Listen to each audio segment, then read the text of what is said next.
In a moment, we are having the interview with Davorin Kuljasevic, How to Study Chess on Your Own, the books that we'll be discussing. The workbook first and the workbook second. And this is the parts of the workbooks, and this is the main book we'll be talking about, How to Study Chess on Your Own. Therefore, I guess it's going to be really, really interesting, right? Let me know, guys, if you are ready, and we can start in a moment. Okay, hello guys, welcome to the stream. We have the special guest, Grandmaster Davorin Kuljasevic, and we'll be talking about the topic that you were asking me many times. And I'll just get a little bit of promo for the book of our author, How to Study Chess on Your Own. And we'll be talking about this, is it possible, and what needs to be done to study chess on your own, and is it effective, or maybe it's not. Maybe sometimes where to put, let's say, a little bit of pedal to the metal, ask about the coaching stuff and all of this stuff. But before we'll get into this, welcome to the interview. Thank you very much for accepting the invitation. How are you? Thank you very much for inviting me. Pretty good, nice weekend, and it will be great to talk about chess. Okay, excellent. Thank you very much. And if we can get a little bit how you get into chess and how you became Grandmaster, because many times all of the, let's say, viewers are asking, how is it possible that some players are getting that far? And after that, we'll be talking about coaching, about writing the books, maybe courses, all of this stuff. How you get into chess and how you get into the Grandmaster level.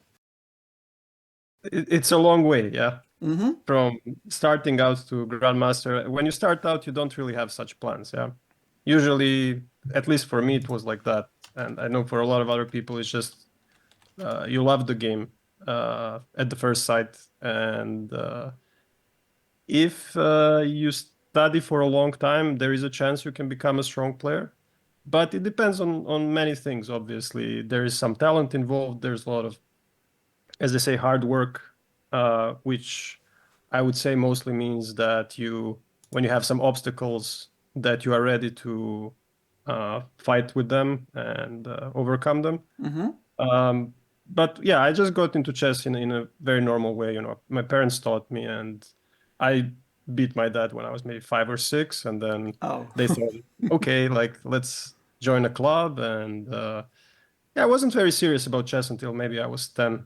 Then I got my first coach, international master, who was really good and a really good coach. I mean, he had a good methodology, and a lot of what I talk about in my book, How to Study Chess on Your Own, comes from that methodology. It's like, you could say, old Russian school, or where I was from, it's like old Yugoslav school, which was very similar. There was a lot of emphasis on getting good fundamentals in tactics and endgames at the start, and then through analysis of your games and analysis of relevant material, you slowly get into you start improving little by little, and then you realize, okay, maybe I have some potential, and it goes from there. Okay, step by step. Thank you very much. And by the way, for those you guys, because we are live at Twitch streaming, and if you have any questions to our guest Grandmaster Davorin Kuljasevic about the topic related to studying chess by your own and similar one, put that into the chat and I'll try to ask our guest to answer these questions. And the first question, because you are the author of the book that is very highly recommended by many, How to Study Chess on Your Own, the general question, is it possible to study chess on your own, and how effective it is? Yes, well, I think even if you have a chess coach, most of the time you're going to spend studying chess will be on your own. That's, by the way, why I wrote the book. It's not necessarily to say that you should not get a chess coach. I think that would be the wrong way to interpret that. The main reason I wrote the book is for people to know what to do when they're on their own, because what I've noticed is with my students, for example, sometimes they're not motivated enough. Sometimes they're not really sure what they're supposed to do when they're on their own. For example, I never had such problems or issues. I always knew what I was going to do with my chess time. But I've noticed that a lot of times it could be a challenge, like I said, usually with motivation. Like, how does what I'm doing right now, what I'm studying right now, is going to translate into my success in the next tournament or my long-term chess improvement? So that's the reason why I wrote mostly the book. It is possible to. I've heard of cases of people who have not had maybe some formal coaching. It is possible to get to certain levels, maybe, just by reading chess books. It is said that if you read a book by a strong player, it's like you have a coach next to you. Yeah. If it's a well-written book. So yeah, it's possible for sure. But I still think that it's good from time to time at least to have a couple of sessions with someone to guide you in the right direction.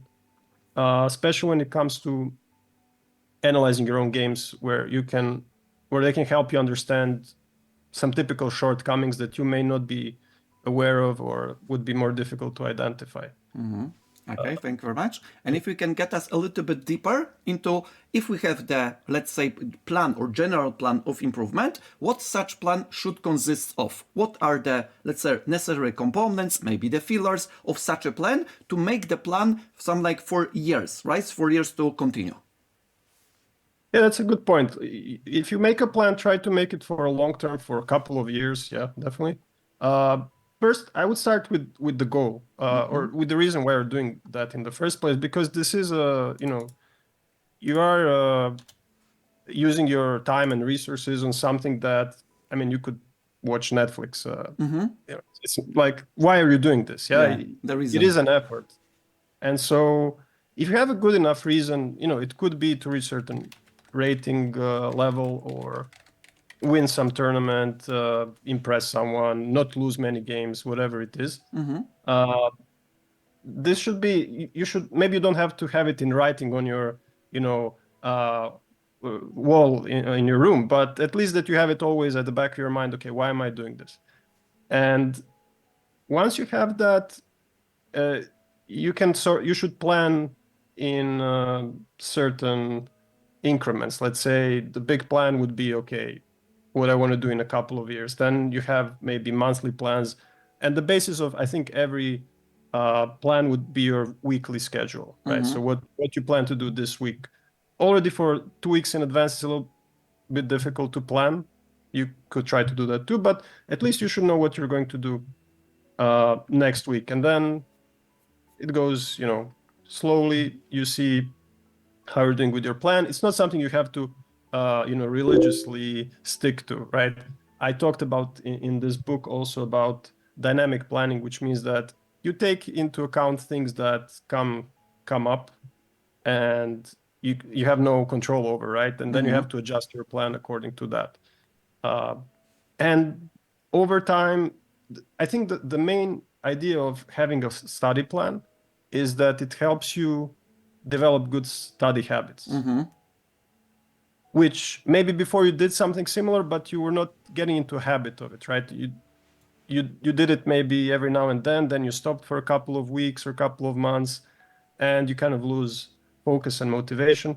But if you have a study plan, this really helps you be sort of accountable for what you're doing, and then over time you can develop good habits, and then over years these habits become, I mean, that's what you are basically, right? You are this kind of chess player that does that. Okay, thank you very much. And we have the first question from our community member Rado. Rado asked the question: is it better to modify the study plan before tournament to improve something that can help achieve better result, or continue with a long-term plan? Okay, so the way I understand the question is, if you're planning for a tournament in advance that you're going to play, is it a good idea to modify something? Yeah, before the tournament, or some like focus on the long-term plan, independent if the tournament is closer or longer in the time, let's say, schedule. I think there are a couple of things you can do before the tournament. First thing, I think what's kind of a common mistake is that you study intensely right before the tournament. That's usually not a good idea. You should take a break, mental break from intensive chess study for a couple of days before the tournament, so your mind's kind of fresh, and you're not fatigued and things like that. And a couple of things that I think are useful when you're preparing for a tournament is just focusing on not maybe learning as much as practicing your skills. So if you're playing, let's say, in a rapid tournament, what I think is a good idea, it's worked for me in the past, is I just solve easy tactics. not tactics that I'll spend 15 minutes on trying to get the solution, but just like, I get a book on tactics where I know the level is like not very challenging for me, but I have to still see it, right? So if I don't know, if you're 1800, you want to solve like 1200 level tactics where you just train your pattern recognition so you can quickly do it. You can do puzzle rush, things like that. So some practical things that will help you in games. Also your openings, right? Before a tournament, you should brush up on your openings. Know that you're going to play this or that on every move that your opponent can, like every major opening. So you're not like sitting there on move 3 and wondering what was I supposed to play. Yeah. So I think these are some little adjustments to make right before the tournament. Thank you very much. And another question I need to, let's say, put into the, let's say 1 or 2, because our friend Bob asked you to just put 3 questions, but I guess it should be condensed into one. Let's It's see. about getting something like having the role play players, for example, role model players, for example, that you are just copying the best of their, let's say, studies, best of their opening systems, maybe best of their endgame, some like having the role models that you can just replicate or trying to replicate. Yeah, that's one of the best ways to learn about different aspects of the game, and I would definitely recommend that. So you take model players that suit your playing style, right? Although I've done something different, I've also looked at players who play completely opposite to my style to learn from them too. But yeah, when you're building your opening repertoire, when you're trying to learn how to convert the advantage, how to play certain middle game positions, then this is an excellent practice to find model players that you would like to emulate. Okay, For thank you very sure. much. And another stuff that is very important, because if you are talking about having such a plan, are the resources, because we need to, let's say, put this plan on some kind of fundamentals. What are the right resources for creating such a plan? What we should have to make such plan happen? The first thing is, try to find resources that are appropriate for your level. Because I think it's a common mistake people sometimes make. For instance, I won't say the name of the author, but let's say some very well-known books that are aimed at higher level, but they're just famous names. And then people get those books, and the book has a name such as tactics, calculation, positional play in it, right? And it's not necessarily a book for a 1500 player, but it's a famous name, so people want to get the book, and that's fine. But it's not going to be the right book for you at that time, probably. So, and I would say even my book, How to Study Chess on Your Own, it's not a book for someone who is just starting out at chess. It's for people who already have some experience in tournament play. They'll get, for example, I would say that most players who really got, like people who got the most from this book, 1800 and above. Okay. From the Therefore, feedback I've gotten.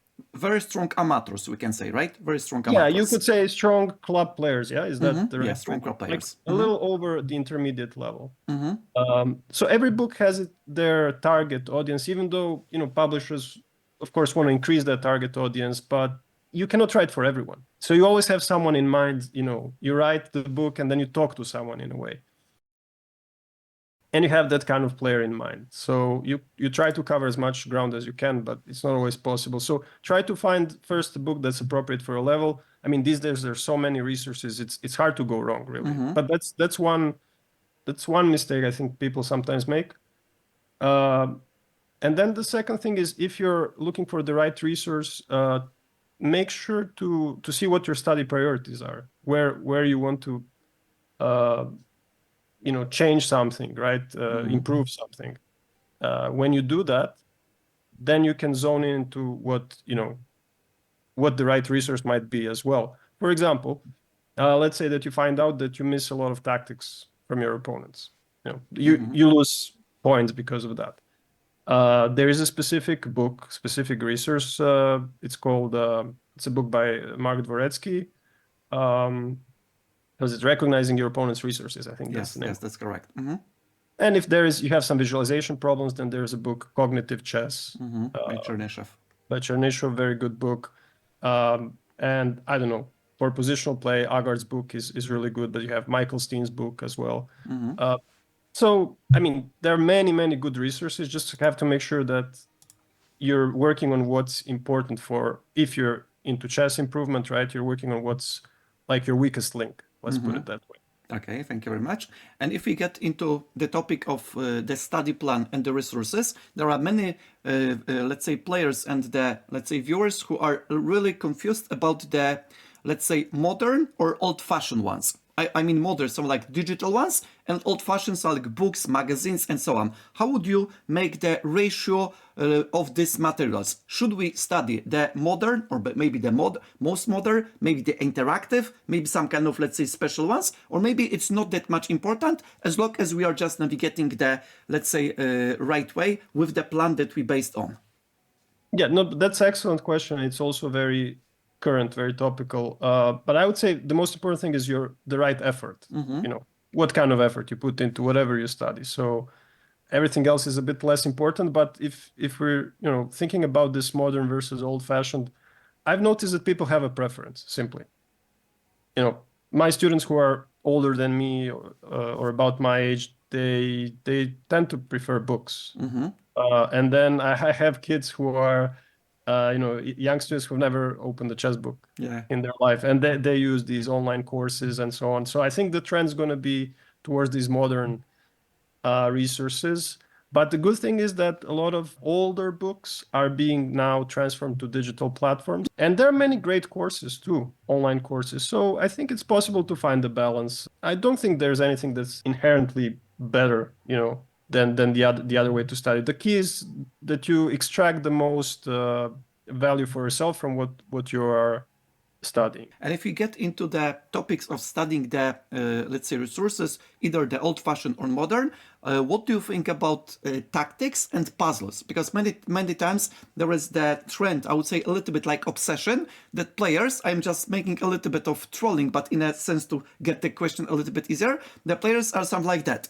I am rated 600 chess.com, but I am having the puzzle rush or puzzle type of stuff 3000, right? What should I do to become better? How can you address this question or this topic? The players are sometimes too much focused about, let's say, getting very high on the, let's say, digital puzzles, especially the tactics, right? Very high level, but they do not have the overall, let's say, feel of the game. Some like strategy, end games, planning, all of these elements. How could you address this? And what should be done to avoid some kind of fragmentation? Yeah, these online, like these digital, how would we call them? Learning tools can be addictive in that way. They give you ratings, badges, and whatnot. Yeah. So that could be a trap in a way. But it's only a tool, right? At the end of the day, what matters probably to most people is how they will perform in their games. And so if you just think about it as a tool, then yeah, it's nice that you have a high rating and all, but if you're having, let's say, there's some discrepancy between your performance in games and your tactics rating, then you probably have to add something to your tactical training. And there are things.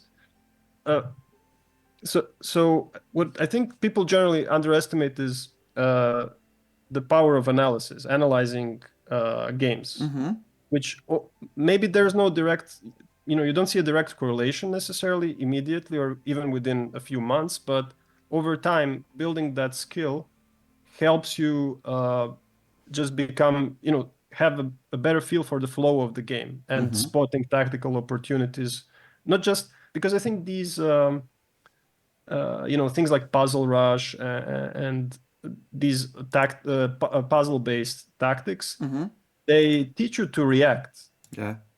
to tactics, but they don't they don't give you a broader context of the game. They don't teach you how to create tactics, right?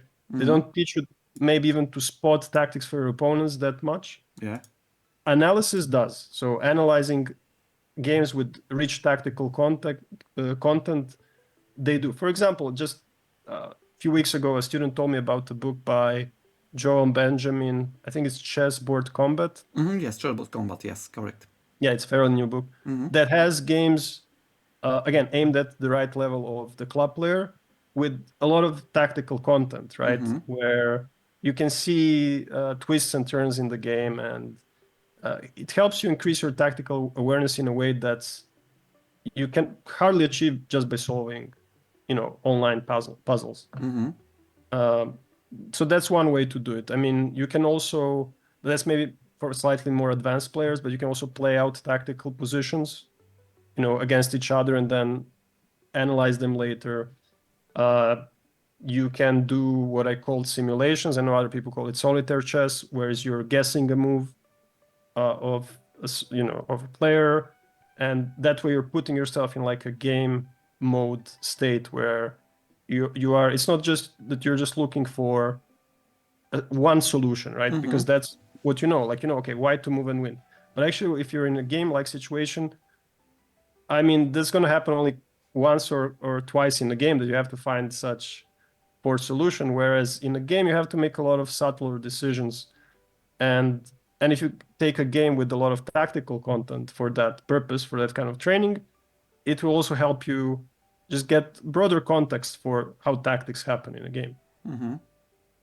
Okay, thank you very much. And if we get into the plan and all of the structure of the plan, what are the traps and pitfalls we should avoid in creating the plan and converting the plan into the reality? What are the, let's say, dangers, so to speak? Yeah, the main danger is that you, at some point, you just either give up or think it's not worth it, or just don't follow through, which is okay. I mean, I'm not saying it's something you have to follow blindly, but the idea of this plan is, again, to help you be more consistent, right, with your study habits. So the main thing would be, if you see that you're losing motivation or kind of slacking off and all that, you accept it. It's no big deal. But then you have to find a way to still keep doing it. For example, a student said that he stopped playing chess for a few months because he stopped his streak on Chessable. Oh. Something like and he just got kind of discouraged by that. Yeah, and then he just so you have to, like I said, you have to have a big enough why at the start of when you create your plan. Okay, why am I going to do this even if I'm not feeling like it, right? Because the best players, I mean, even best athletes, if you think about it, and most successful people, they are there because they didn't give up, right? They kept doing it even when you wake up on the wrong foot in the morning, yeah, and you can skip a couple of days and all, but the idea is that you keep some sort of consistency with what you plan. So I would say that's the main thing. I mean, creating a plan in itself, it's not too difficult. It can be a lot of fun. Yeah. If you're a fairly organized person. If you are not, you can ask someone to help you with that. But then sticking to the plan, that's the more tricky part. Probably it is the matter of character, right? Perseverance, it's the matter of character, and plans are like you can outsource it, right, for somebody. Yeah. But I would say also this, like, it's not like in, like, remember in the Soviet times, they had this like 5-year plans. Like, the idea is not that you create perestroika. Yeah. It's not like you create a 5-year plan, but it's more like I have, a weekly plan and then a monthly, plan, and then it keeps rolling, right? Yeah. That's how it becomes. After some time, you can say, okay, I started doing this, in 2023, and now it's 2027, and I've done all that stuff. Okay, thank you very much. And another question, this time from Bab82. You as a coach probably have a lot of questions about the openings, and our friend Bab82 have the question. He says, he has the difficulty to keep in memory 20 moves, different line openings. And do you have any tips to remember that? Or do he needs to keep some differences, tabia, in the form of notebook? Because he's having the trouble to remember all of the lines that he is, let's say, playing with the openings. And what is the method to make it, let's say, remember this? What is the suggestions from your experience? I would just want to know, maybe if it's possible, what is his playing level? Because okay, I'll just ask him. If you can tell us, Bab82, what is your playing level? Just put the rating. This way, probably it's going to be a little bit easier to put this into the question, into the answer. Because anyway, I'll just continue before he gets that. He says 2150, 22 lichess. leeches. Okay. So pretty decent level. I think even for like if you're not a totally professional player, it's maybe not necessary to remember up to move 20. I would say up to move 15. But there is a tendency when you study, most people study their openings on Chessable these days. Yes. Is that you have these lines that you have to memorize, right? And then you repeat and With the space repetition, right? space repetition, yeah. But like there's 1,000 lines in the opening. How many of them are you actually going to play in a game? Yeah. There's a strong emphasis on memorization. I don't know if it's, well, from my experience, it's not that, essential that you know every single line.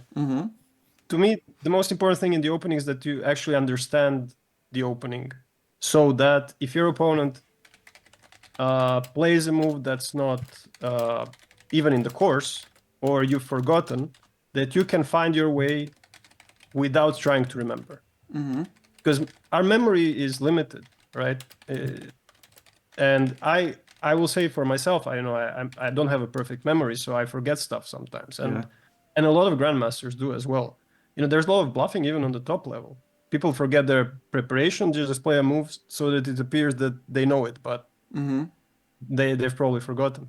So you don't have to have a perfect memory, and I think it's more important that you find like a fail safe in case you don't remember. But the original question was what is the memorization technique? How to store this everything in memory to retrieve it in the moment that you're playing on, right? Because there are, let's say, dozens of lines, especially with the chess-able courses, right? Yeah. And this is some like a challenge, I guess. I will look this these that knowledge evaporates over time. If you've studied something a month ago, you even the sharpest mind will probably forget the details in a month. So playing a lot helps. Playing training games, playing online games. I think Online Blitz is a good tool for that. If you can just play and you'll get at least similar positions, so maybe you'll check that line again, at least briefly. So that definitely helps a lot, so that you don't get rusty with certain opening variations. But in terms of just technique, space repetition is, it's one of the best things you can do. And proven by the science, by the way, right? One of the few. Yes. So the question is not the technique, I think. It's more like, how do you make sure that you can recall it after some time? And I think it's better that you can create something rather than repeat it. So if you work on developing the understanding of your opening variation, which is usually through analysis, then you'll be able to find it. It's fine if you find the second or third best move in the position. It doesn't have to be the first move in the course, as long as you know what you're doing in the opening. Okay, thank you very much. Another question from the chat from our friend Rado. He asks the question: should we set particular goals or study plan, like rating gain or better results in similar tournaments?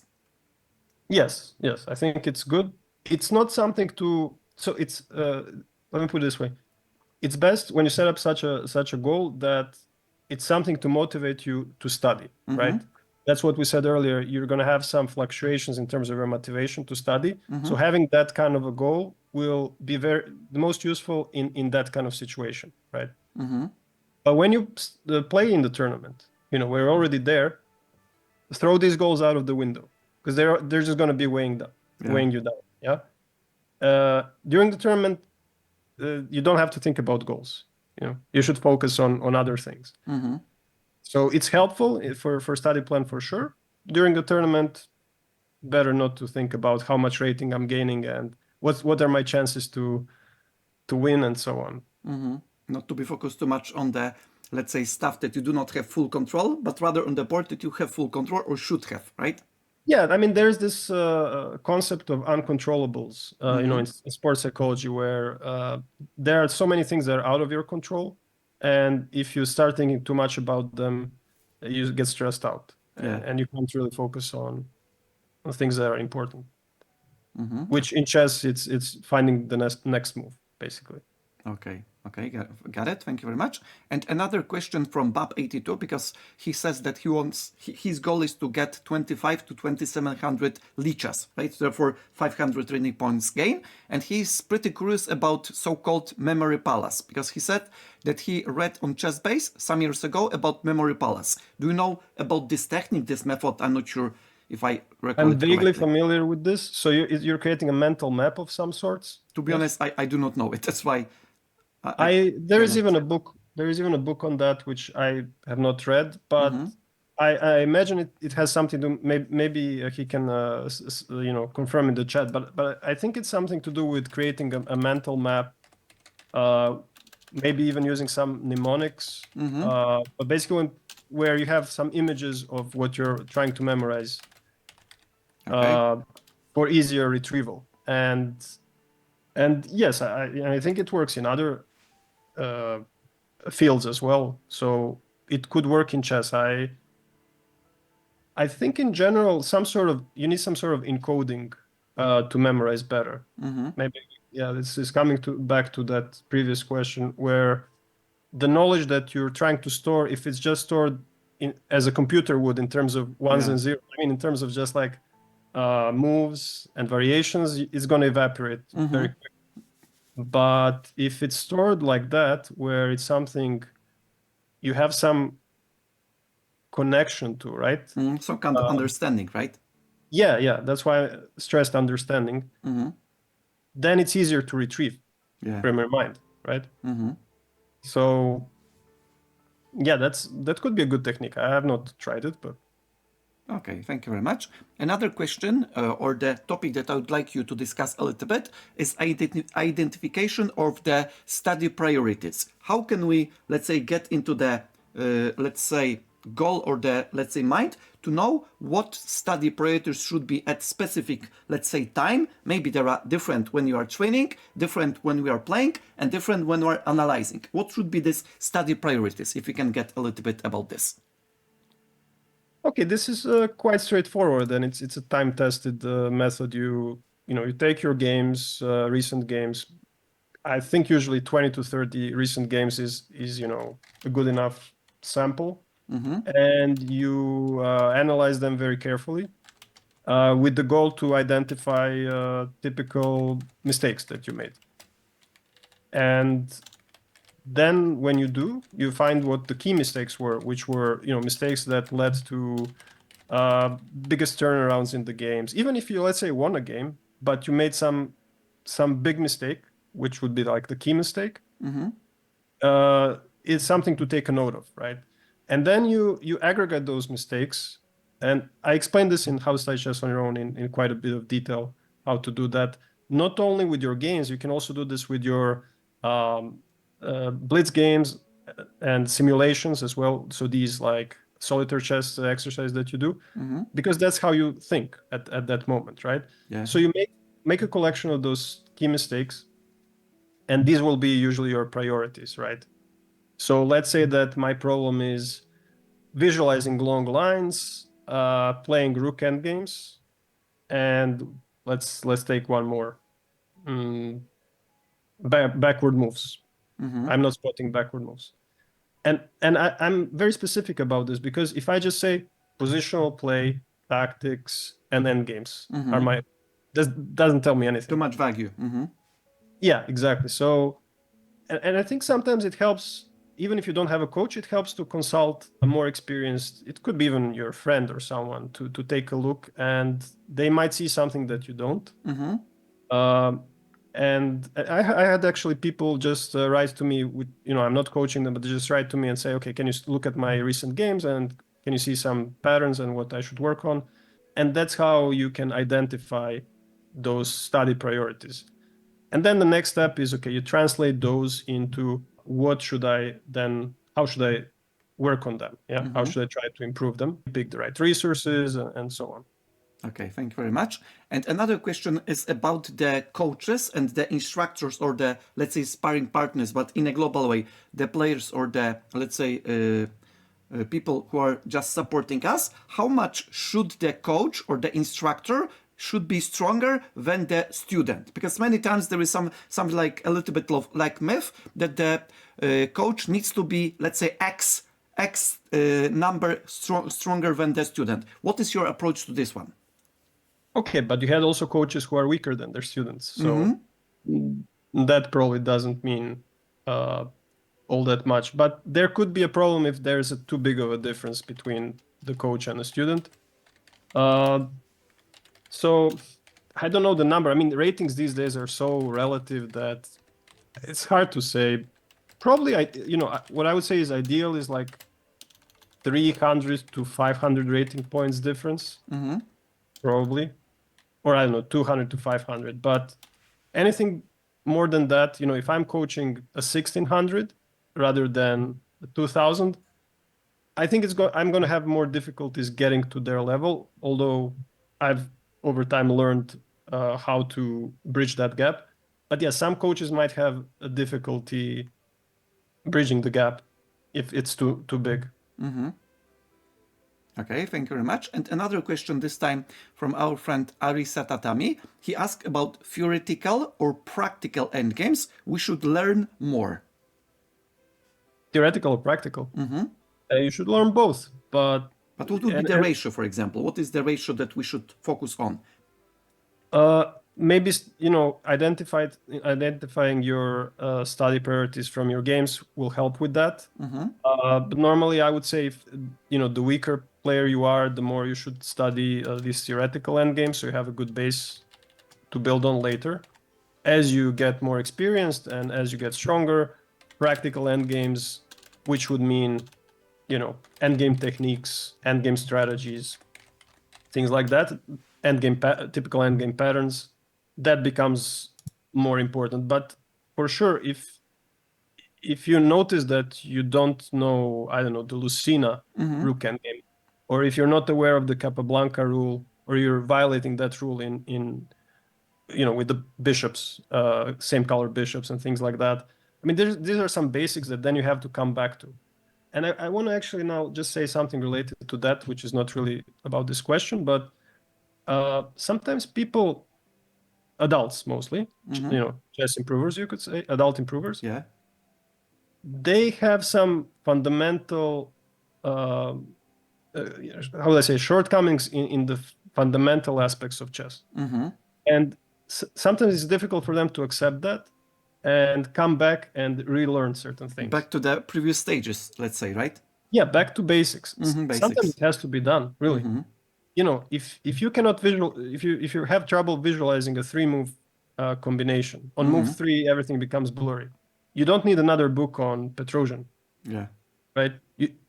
You don't even maybe need to learn practical endgames at that point. At that point, what you should do is make sure that your visualization, because it's such a fundamental skill in chess, right? Yeah. That your visualization is good enough, right? If you're blundering a lot and things like that, then there are some of these things that you have to come back to, and including the theoretical endgames, right? These are also the fundamentals. And just to tell you a little bit, just when I was a kid, when I got started working with my first coach, what we did for the first year was just tactics and endgames. Yes. Openings were very basic. Maybe we analyzed the games that I played, but mostly it was just making sure I have these fundamentals down. And from there on, it was much easier. But if you don't have some of these fundamentals, like let's say I had a student who's an adult improver and he read his first tactics book at age 24.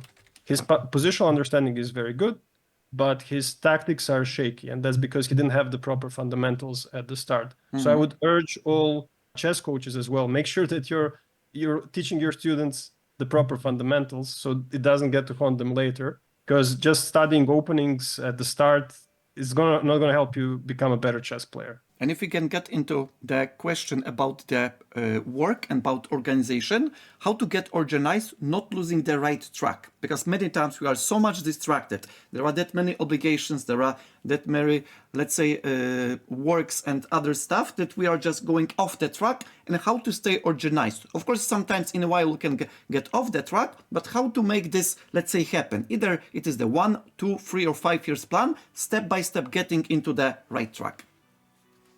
Yeah, like I said, this is probably the most challenging thing of all. Yeah, when you're trying to study chess in an organized way. Especially for other chess improvers, right? Because many times we are just Yes. shifting too much and they are trying, for example, looking for the best or for the perfect, right? And they cannot reach this holy grail, right? Yeah, but you have to accept that things are not going to be perfect, right? So even if you miss some, even if you miss 1 week of study, it's okay.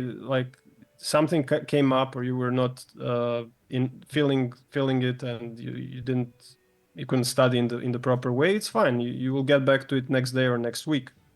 And I know perfectly myself as well, because if I want to, let's say, devote a couple of days to a couple of hours a day to study chess on my own, I find it difficult because you have your job and then you come back home and okay, I'm gonna do some chess now. Yeah, now I'm gonna enjoy it. And for me, I've looked at chess the whole day with my students and for my courses and whatnot, and I don't want to look at chess anymore.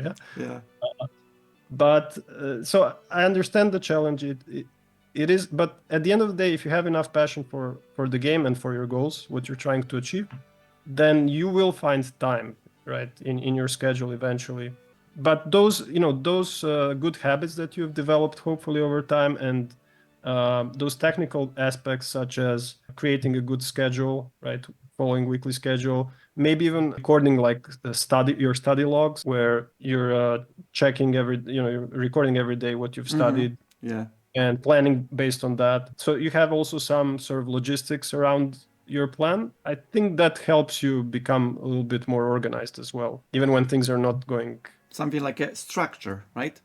Yeah, if you have that structure, then it can help you. If things are not in order completely, to get back to that structure. Rather than if you don't have the structure and you say, okay, I don't care, I won't do it now, I'll do it some other. You will not go to postpone it because then you can cancel it, right? Therefore, it will be it's not important, right?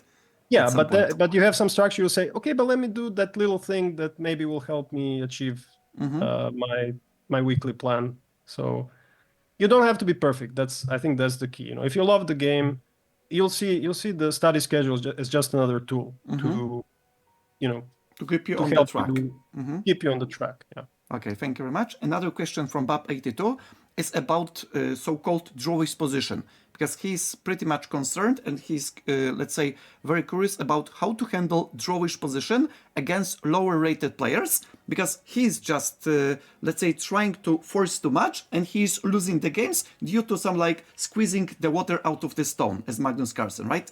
And how can you deal with this? Yeah, even before he said that he rushed to, and that's why he lost the game. I was going to say patience is the key, right? With let's say lower rated players, what usually is the psychological problem in such a game is that if they're usually going to be playing for a draw against a higher rated.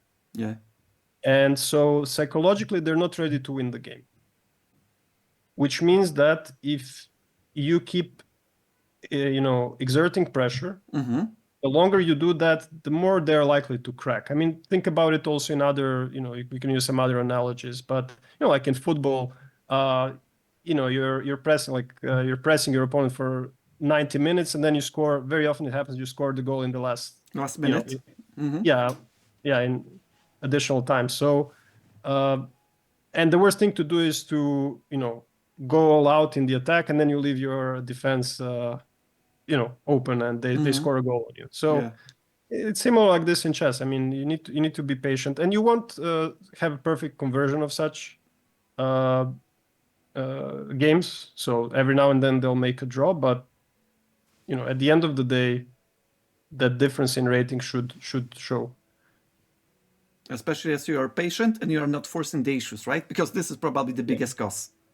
It's a professional approach too. So I'm telling you, as a chess, ex-chess professional, I mean, you have to just take it slowly and what, create. You have to create certain practical problems for them, for sure. But you should always play, as my coach used to say, with the draw in the pocket. Yeah. Not to you know where that margin is, right? Where The margin of error. yeah, if you overstep it, then you could get in trouble, right? So always sort of play with the draw in your pocket. Got it. Okay, thank you very much. And another stuff that I am pretty curious about is the things that you are just very much extensive, let's say, writing in your book, study methods. When, which, and how to choose, let's say, the ones that we really need. Because there are a lot of study methods, and what are the maybe priorities, maybe some kind of recommendations, especially for the players below 2000, let's say, right? From your practice, the study methods. Yeah, I listed, I think in my book, 15 study methods. Of course, you won't need all of them in your chess study, but yeah, how to choose. So I will say this, probably the three most popular study methods for most people are reading books, watching chess videos, right? And solving tactics or different types of puzzles. Yeah. And these are, of course, important and necessary, but they are relatively passive study methods in the sense that there are more active ways of learning. And so more active study methods would be the simulation practice that I mentioned, where you are pretending to play a game and guessing moves of a player. I would recommend this for any a player of any level. And I used to do this as a kid. I used to do this as a chess professional. So it could be some like kind of fun at the same time, right? Especially for the younger players, right? Some like a little bit like funny stuff that you are guessing the moves. Some like if you guess, let's say few or let's say dozen of moves, you will be some like a grandmaster badge, right? Something like that. Exactly. I even remember when I was maybe 14 or 15, I would guess moves from grandmaster games, right? And I started getting them correct more often. And a few months after that, I had a big jump, like 100 elo points. But I could almost sense that I'm getting better just by doing that practice. So that's a great practice. I would recommend this to anyone. Also, analyzing different types of positions. So I will tell you, this was, let's say, when I was younger, my staple, so below 2000, right? My sort of staple mix of study methods, it would be analyzing different games, maybe my openings, and doing these simulations, and also some other methods that are maybe not that popular, but I think are also great, is when, let's say, there is a chess tournament and you're following it online, try to guess the moves of players that play. So you have real-time clocks there, right? So you can, now white player is thinking on his move, and then you try to guess, okay, what is he going to play? And if you do this practice for, I don't know, half an hour or hour, your brain's going to fire up in a different way as if you just like watch a chess video. Yeah, absorbing passively, right? Yeah. I'm not saying it's bad. I'm just saying that there are more active ways to absorb knowledge. And I know that I've observed that this is kind of difficult for some players to force themselves to do it. Maybe they don't find it fun as other activities, and that's fine. But what I've observed from like the most successful players, they're really good at analysis. They're really good at guessing moves, evaluating positions, calculating short lines, and all of these things you get by absorbing yourself in the position more than just sort of passive ways of learning. And another method that I think everyone should use, let me say two more. It's blindfold training to work on your visualization. You can do it in a couple of ways. So we mentioned the book of Chernyshov. Yeah, Yeah. Chernyshov, Okay, Cognitive Chess. excellent book for that.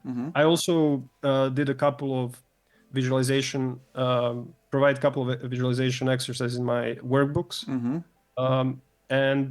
But you can also read books. Try, read chess books without the chessboard as a sort of auxiliary way of, of course, let's say if this is a little bit challenging, you're going to read most of the book on the board, but try to do this practice, every now and then, where you get into a habit of reading parts of the book blindfold and try to visualize the right position from one diagram to the next, because that's going to strengthen the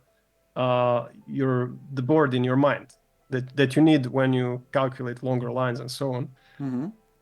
And another very important study method that is kind of neglected is, and I know Cyrus mentioned this in your interview, is the solving endgame studies. And I fully agree with him on that it's sort of a fundamental way to learn chess, really.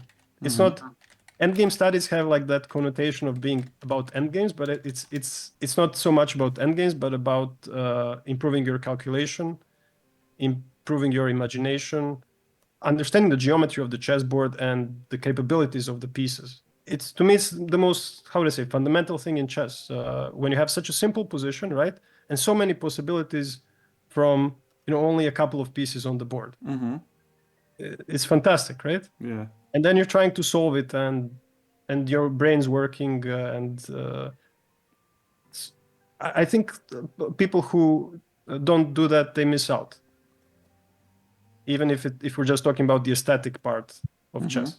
If I can add something, because probably you'll be very proud of me, even if I'm not a grandmaster, and of course it is a little way long to become big grandmaster, but I'll try to be grandmaster at teaching, because recently we were doing the stuff that my audience just wanted to get a little bit more stretching the visualization, and I put the chessboard with mate in 11. But I use the method that is probably not that much popular, or maybe not that much used in the chess community. First, I show the board with all of the pieces, right? After that, I ask them to remember all of the pieces for 1 or 2 minutes, right? The next phase was to show the board only with the kings and the pawns. And the last one was just the last one was just the highlighted pawns, just the pawn structure by white, let's say, green circles, and the black pawn structure, red circles. And beside that, we didn't do anything. I was just asking them, can you imagine this? And believe me, yes. they were super excited. Yeah, that's a great method. I've actually seen something similar and tried something similar also with some low-rated students. And yeah, I think it's a great way to practice visualization. Also, you can ask people, which color is or like C6, yeah, and then they have to very quickly say white, light or dark. Yeah. Or how quickly does the knight move from C7 to E5? How many moves does it take? Things like that. Great for feeling the board, right? And this will help you later. You might think like, why would I need that? But this helps you later to calculate more easily. Especially when the position becomes congested, something I call high traffic, where there's a lot of pieces on small area. Yeah. So having this structure already in your mind helps you keep track of all these status changes when you calculate the line. Or also helps with long moves. Some people have problems spotting long moves, like with the queen or with the rook or with the bishop. There's a funny story. I had this student, he's like 12, 1300, and his opponent had the bishop on h1, white bishop. So because he played like queen d7, bishop h3, wanted to exchange the bishop. Bishop h1. Okay, so bishop's there, right? Yeah. And then he's black, and he castled queenside. So he has a king on c8, rook on d8, queen on d7. At some point, his opponent goes queen b3, threatens mate on b7. Yeah, in one. And he plays some move like h4, tries to attack, and there's queen b7. So I ask him, how did you not spot that? How did you not see it's mate? He's threatening mate in one. He said, but coach, I did not see the bishop. And then he's showing me on the h file there's like 5 pieces on the H file, and he physically did not see the bishop because it's like hidden behind a couple of black pieces. Some people even say this is some kind of sniper, right? The Yeah, sniper and bishop. it's a sniper from exactly. But he did not physically see it. But that's because he should have in his mind, he should already have that connection that that diagonal is dangerous.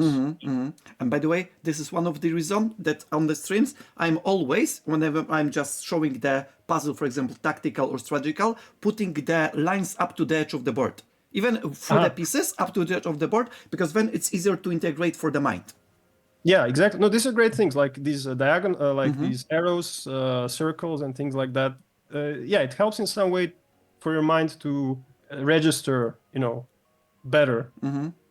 We need these kinds of shortcuts for better understanding. Okay, thank you very much. And one of the last questions, guys, because in a moment we'll be wrapping up. Can we continue for the next 10 minutes? Is that okay? Sure. Just 10 minutes, because we have just 2 more, let's say, topics for that. But one of our friends from the community, our friend from Lithuania, Open Shows TV, asked the question, from which moment the best to start guessing moves? From the middle game or also for the opening? About this guessing move idea. Yeah, I think probably from the middle game, or at least, unless you're very interested in the opening, then I would say from move like 12, or like when both sides have castled, and if they castle, but in most cases they do. There is some content already to think about. But you can also guess from the opening. I mean, doesn't really cost you anything. I usually start from the middle game. And what is this move approximately? Something like 14, 15, 16, something like that? It could be even 9 or 8, depending on, like, if it's like some quiet opening, like this London system, and nothing special has happened, we can castle and move 8 or 9 probably, and then you can start making a middle game plan. Okay, got it. Thank you very much. And the last question about, let's say, the big ones. If you have, guys, the question for our guest, this is one of the last moments to put the questions into the chat. But before that, I'll ask this question, because, of course, it's probably the biggest of all, the most important to cement all of the stuff that you have said. The biggest mistakes in training, planning, and analysis. You can expand a little bit, but about training, planning, and analysis. What are the biggest mistakes we should avoid? So that's like 3 questions in one. Yeah. Let's see, training. The biggest mistake to avoid is not pushing yourself to do challenging exercises in your training, right? Not challenging yourself enough, which happens. You have to find a good mix of, and I call this like low intensity and high intensity kind of training. So, low intensity training could be something like reading a chess book, analyzing lightly on a chess set and so on.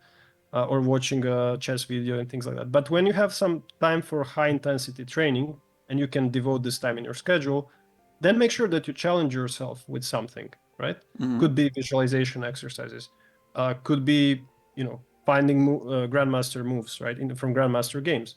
Could be that you're doing something that you've been uncomfortable before. So the quote that I like a lot is, get comfortable being uncomfortable. It's a really powerful quote, right? The most successful people are those that have mastered that, right? Who enjoyed that feeling of being uncomfortable, because they know it's going to bring them benefits from that in the long run. Yeah. And I would say that, if you're not doing that on fairly regular basis, you're slacking off with your training probably. So that's about training. What was the other one about? Playing, training, and analysis. In analysis, probably the biggest mistake to avoid is not analyzing your games properly. So the games that you've played, especially games where there's a lot of, maybe if it was a quick draw or uneventful game, it's okay. But if there was a lot of content in the game and you just turn on the engine and you see like the first recommendation of the engine on several critical moments of the game, and you close the game and you never look at it again, that's a big missed opportunity to learn, to improve. I would say that's the main mistake. If you want to analyze your game properly, you need to spend a couple of hours with it. Start with your observations from the game, what you've calculated and so on. Maybe you talk to your opponent about it and put those in the PGN, make some notes, analyze the game a little bit on your own, some critical moments, turn on the engine at the end, right? Because that way, the whole process is, makes you more aware of what was important in that game. And again, it's a good habit that you develop over time. Over time, you'll be more skilled, you're going to be a better player, and then your input, as opposed to the input of the engine, is going to be greater. You also have to make sure that you learn something. What are the takeaways from the game? Make sure you write those down, so they'll help you identify those weaker areas of your game later. And yeah, maybe I can connect this to the final part of your question, which was mistakes in playing. There's a good saying that you should play only as many games as you can analyze. Don't play too much, right? Don't play, like, if you play games, make sure you have time to analyze them. And by the way, we are talking, just to clarify, we are talking about the over-the-board classical games, right? The games with the score sheet, Yeah, right? but you know what? Like, I analyze all my games. I analyze even games that I play online. And yeah, I run them through the engine because they're not so important. But I make sure that... You learned a little bit out of any of the games, right? Some like a little adjustment.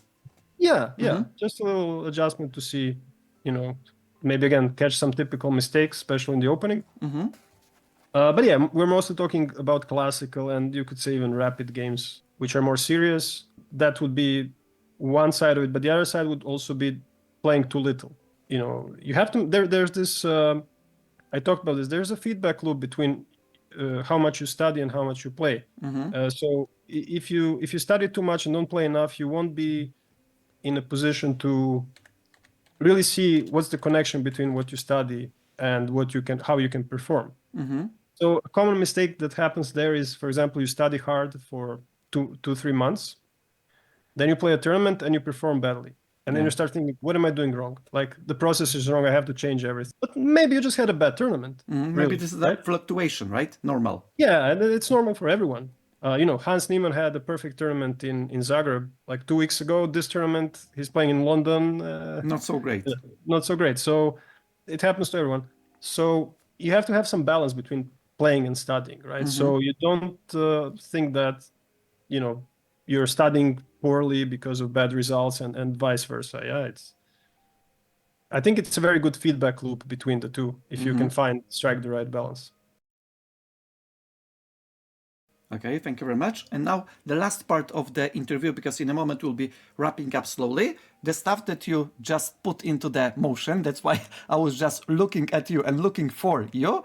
The workbooks, because this is the book that we started with the discussion rolling 6 months ago. And this is the first volume for those you guys who may not see this, the How to Study Chess on Your Own workbook for the players 1800 to 2100, and volume 2 that was published recently for 1500 to 1800. And just briefly, are you going to put more, let's say, workbooks onto the, let's say, lower levels, or it is enough for now? For example, what is your plan for the future? Is it like a little bit extension, maybe for the level up to 1000? Do you have any plans of that?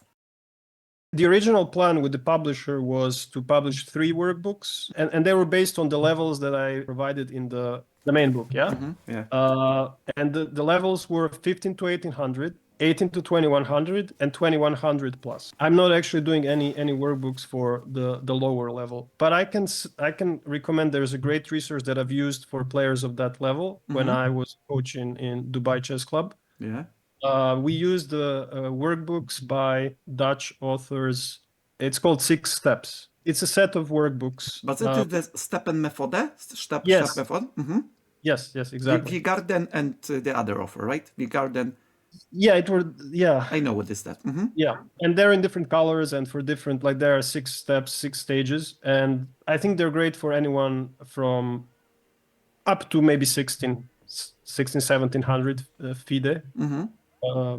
They're really good, and they cover all areas of the game. Not openings, but tactics, all of the parts that is necessary. Yeah, introduction to positional play, end games. They're really good. And the question from the chat very quickly about these workbooks, because as we just mentioned about the workbooks, that maybe there would be another one, but a little bit higher level than 1500. The question is for the workbook, if the students, should practice the, let's say, workbooks chapter by chapter, or maybe mixing this. How would you suggest? It's possible. So I created there are 3 main, or let's say 4 sort of modules that can be studied independently of each other. Visualization, tactics training, middle game training, and end game training. And so you can pick from the book what you think is most important for you to study, and they can be studied separately. Okay, thank you very much. And last question for this discussion, because it was pretty much nice timing out. Probably it is very nice, as we probably can become grandmaster very soon with this time management, right? Not just you, Yeah. because it is going by osmosis, right? You're in the, let's say, screen, and this is by osmosis for our community. Hopefully, yeah. Yes, we are keeping things crossed. The last question about the project that is a little bit different, but yours as well. You just recently published the book by about Ding Liren, if I'm not mistaken, right? Yes, Can yes. you get a little bit about this book? Just a little bit. Let's say, what is this book all about? How you work on that, and how much time it was needed to produce such a book? It's a biography and best collections. And there is about so the nice thing about it is that Ding Liren himself was kind enough to provide games that he annotated for the New in Chess magazine. I think there's 11 games in total, and they're in the book with his own annotations. Excellent. Other annotations I've done, so basically I've dissected his whole career from when he was, a kid to when he became a world champion, and I analyzed his career, stages of his career, when he became a GM, Chinese champion, Olympic champion, had 100 games unbeaten streak, crossed 2800 and so on. Yeah, it's a very colorful career even for someone who just hopefully he didn't retire because he didn't play for a while, but Yeah. assuming he continues playing. So it's a mix of best games and biography. And how I got this idea was when he won the World Championship, in end of April, start of May. I just felt very inspired to write about him, not only because of that, but also because he was my sort of role model for. He was one of the players whom I've studied quite a bit because he's a D4 player primarily, and I am too. And also he used to play the French. I used to play the French at the same time he did. So I've studied a lot of his games. I really like his style. Very direct, very dynamic. Doesn't mind to sacrifice material.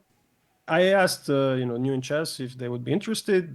They were, but I had a very short deadline. So basically, I wrote the book in one breath, as you know. I wrote it.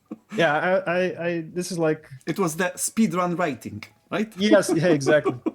Yeah, but I enjoyed it a lot. It was a little stressful because of the deadline, but I enjoyed it a lot, and very inspiring player. He is a complete player. He's good at every stage of the game, but he has some creative spark. If you are interested in learning more about the world champion, and also you can use these games as a simulation exercise, right? And learn from the comments, then you're welcome to get the book. Okay, thank you very much. And now we are, guys, wrapping because we are just having the limited time. Thank you very much, my friend Davorin, for providing excellent answers and all of the inspirations and explanation about all of the topics. We are very grateful one more time that you just published this stuff because they are very, very helpful. 2 volumes about the workbooks and the main book that was steering the chess community pretty nicely, and at the same time this was the inspiration to invite you at some point because my community was all like, Thinker teacher, this book is great, but we want to have the offer. Okay, I'll try to do somehow, right? And you just kindly agreed. Therefore we are very grateful from the community. There is a thank you very much for you as well for accepting the invitation and providing all of the stuff. Therefore, if there is any stuff that we'd like to point out I forgot to ask, or maybe just summarize in 1 or 2 sentences, feel free to do so. It's hard to remember now that we covered so many topics. Yeah, very much at ease. I really like your interviewing style and your enthusiasm. So I enjoyed the interview a lot, and wouldn't mind if you invite me again. Okay, excellent. Okay, thank you very much one more time. Keeping fingers crossed for all of the other publications, and we'll be learning from this one. And whenever any of us become grandmaster based on your books, we will let you know. Okay, sounds good. Okay, thank you very much. Take care.